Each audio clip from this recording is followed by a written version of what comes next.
Welcome to CBN4's Primetime News. I am Sheena Harry. Thanks for staying with us. The praises continue to pour in for Mass Dominic 2016.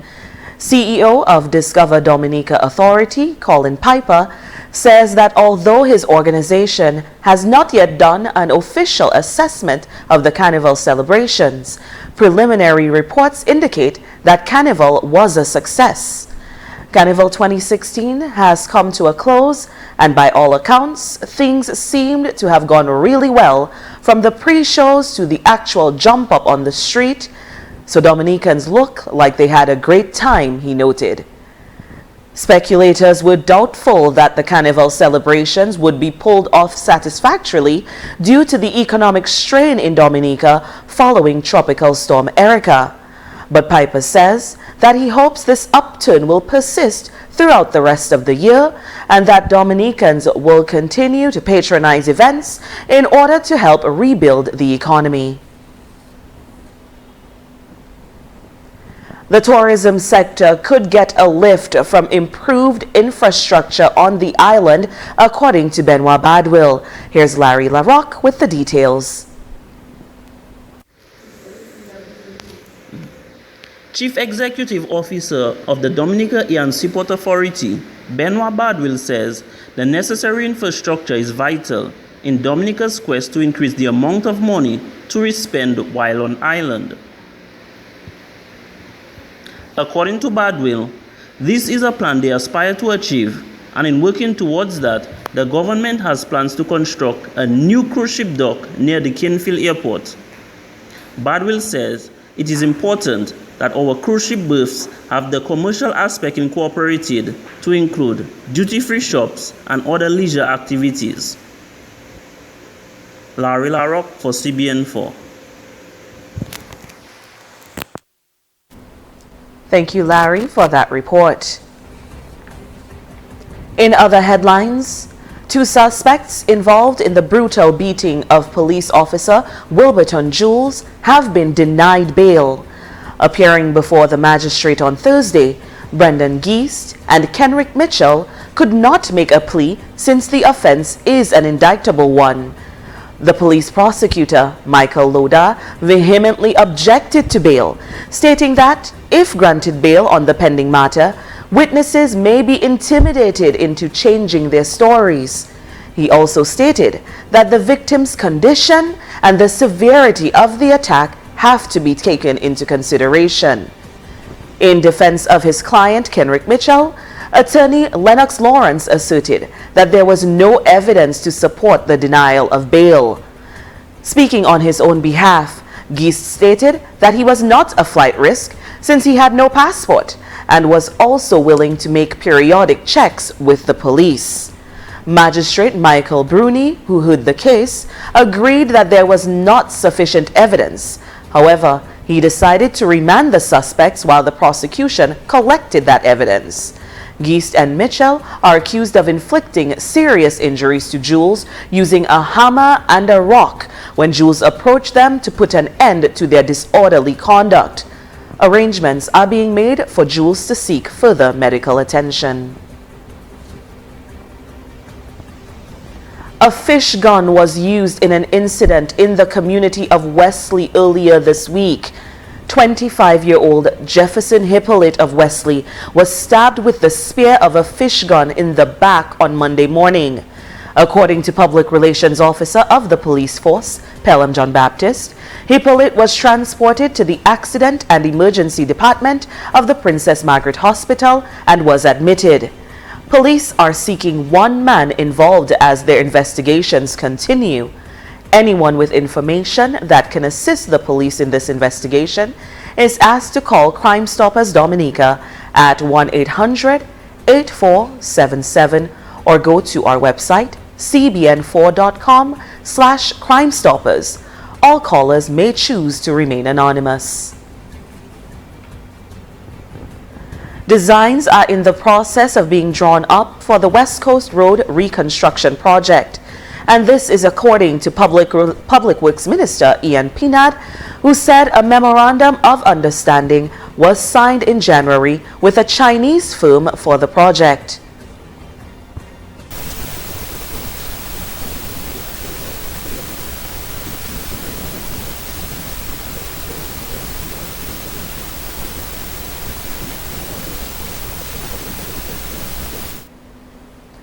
Pinat said as soon as all designs and costs are completed, the Chinese firm will send a contractor to Dominica to begin work as soon as possible.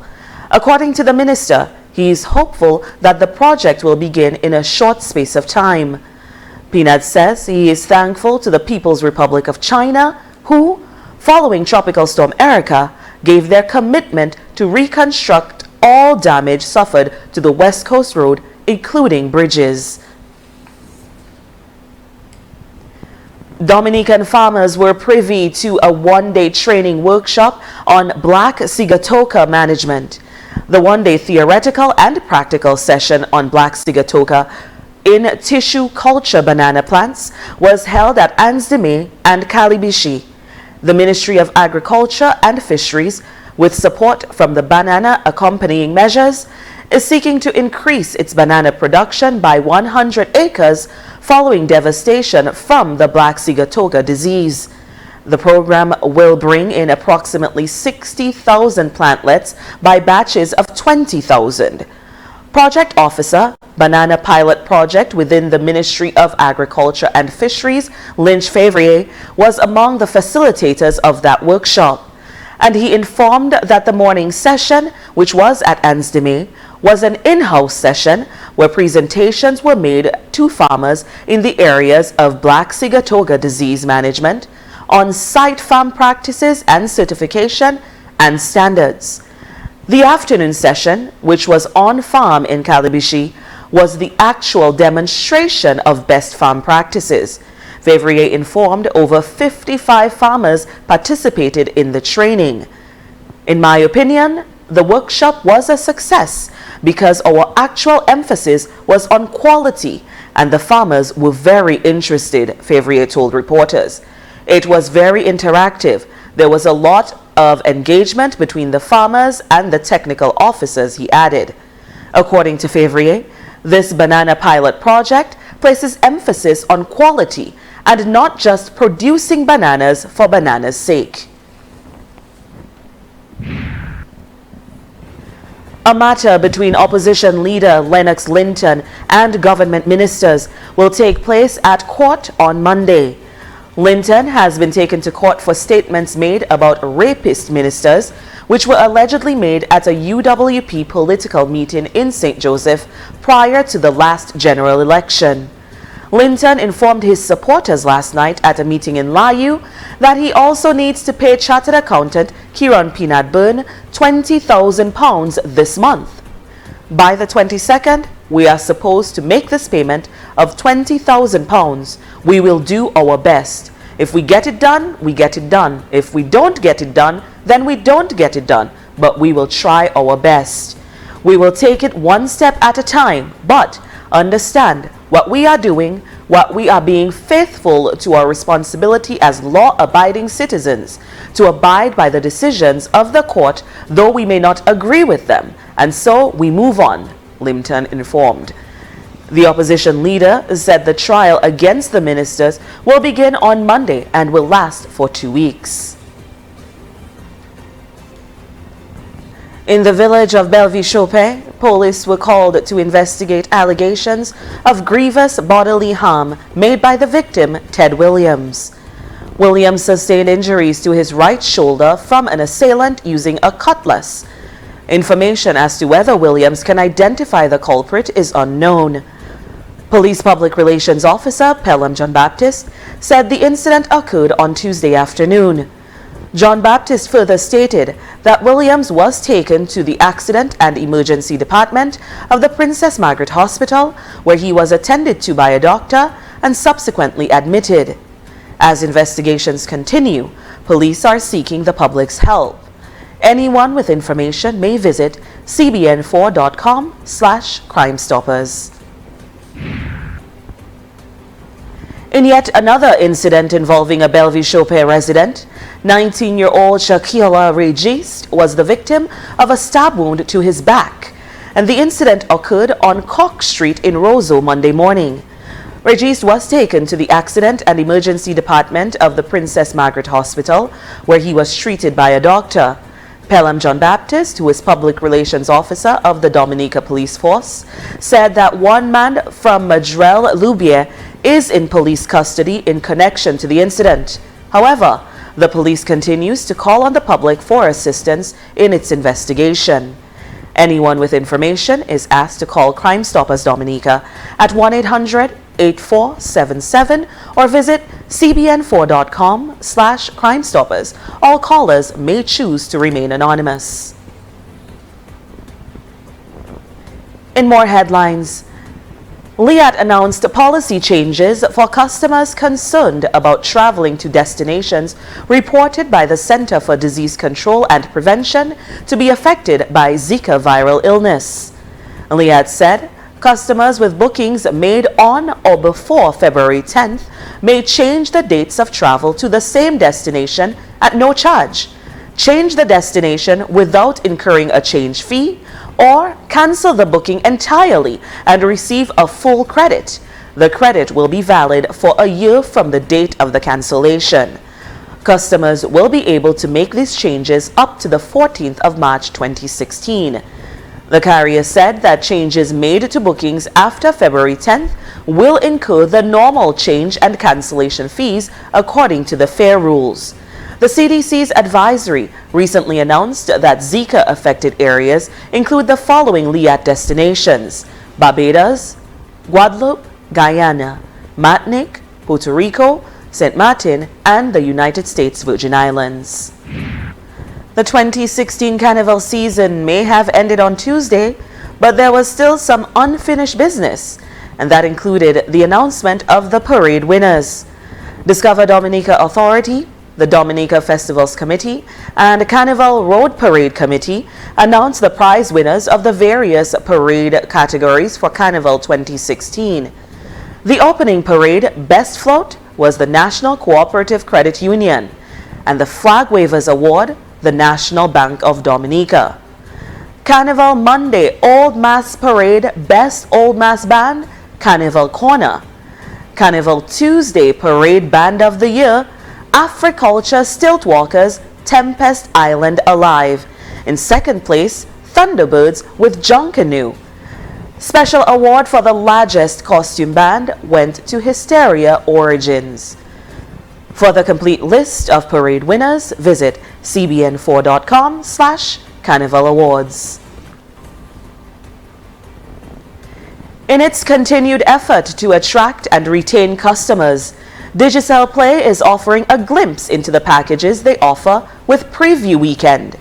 All Digicel Play customers get to enjoy VIP access to HBO's free Preview Weekend starting tonight until February 15th at 7 a.m.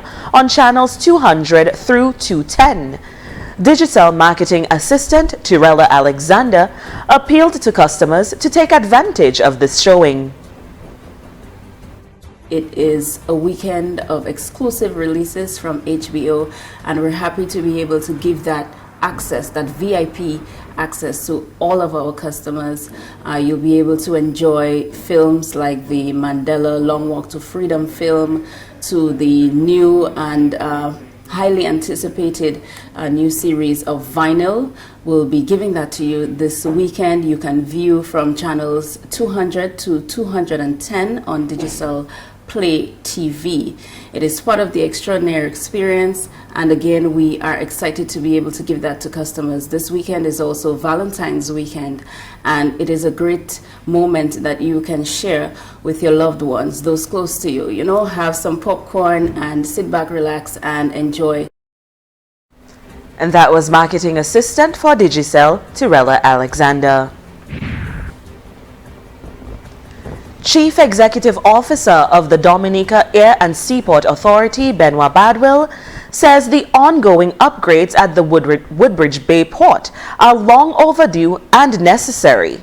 According to Badwill, the funds secured for the project from the government of Venezuela to the tune of $12.5 million. The Woodbridge Bay Port, which was built in 1976, have gone through tremendous strain over the years in terms of the infrastructure, and the current infrastructure is in a serious state of disrepair, and we require refurbishment in terms of the structure. So work is being done to ensure that the port operations continue, because Woodbridge Bay Port is the main cargo entry port for vessels. Badwell said the government wants to ensure that, knowing we're coming into the hurricane season, that the port will be operational if the country is hit with a Category 2 or 3 hurricane. And the project will also include works on the Longhouse Port, a new fendering system, the Cabrit's cruise ship berth during a 12-month period. And this has been CBN4's Primetime News. On behalf of our entire news team, thanks for watching. Stay